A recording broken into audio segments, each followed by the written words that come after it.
Today discuss about effect of short fiber. তো আমরা যখন দেখি যে কোনো রিপোর্ট করি, সেই রিপোর্টে এমন হলো যে শর্ট ফাইবার আপনার বেশি হয়ে গেছে। সেক্ষেত্রে আসলে রকটনের যে শর্ট ফাইবার পরিমাণটা বেশি, পার্সেন্টেজটা বেশি, সেক্ষেত্রে আসলে কি ইফেক্ট হতে পারে।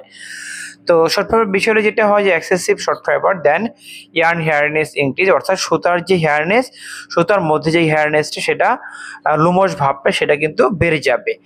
আলটিমেটলি কি হবে, ক্রিয়েটিন হেয়ারনেস দেন ট্রাভেলার লোডিং। যদি আপনার হেয়ারনেস সুতার মধ্যে বেড়ে যায় তাহলে কিন্তু ট্রাভেলার যে লোডিং আছে সেটা কিন্তু আপনার বেড়ে যাবে। ঠিক আছে, এটা খেয়াল রাখতে হবে।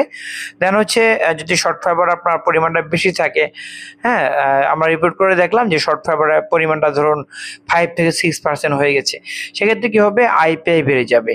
হ্যাঁ, আইপিআই বেড়ে গেলে ইয়ার্নের কোয়ালিটি খারাপ হবে। দেন হচ্ছে এই ইয়ার্ন যদি আমরা মার্কেটে সেল করি তাহলে কিন্তু সেটার আমরা বেনিফিটেড হব না, আলটিমেটলি সেটা একটা কমপ্লেন চলে আসবে। ঠিক আছে, তো নেক্সট হচ্ছে স্ট্যান্ডার্ড শর্ট ফাইবার 3 থেকে 3.5% এর মধ্যে থাকতে হবে।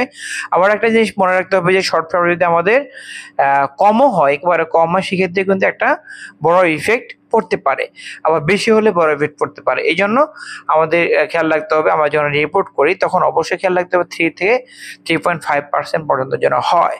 ঠিক আছে, তো এ হচ্ছে ইফেক্ট অফ শর্ট ফাইবারের মূল যে টপিকটা। হ্যাঁ, তো আশা করি বুঝতে পেরেছেন। আজকে এ পর্যন্তই, পরবর্তীতে নতুন একটি টপিক নেবে ইনশাআল্লাহ। তো তখন ভালো থাকবেন, আল্লাহ হাফিজ।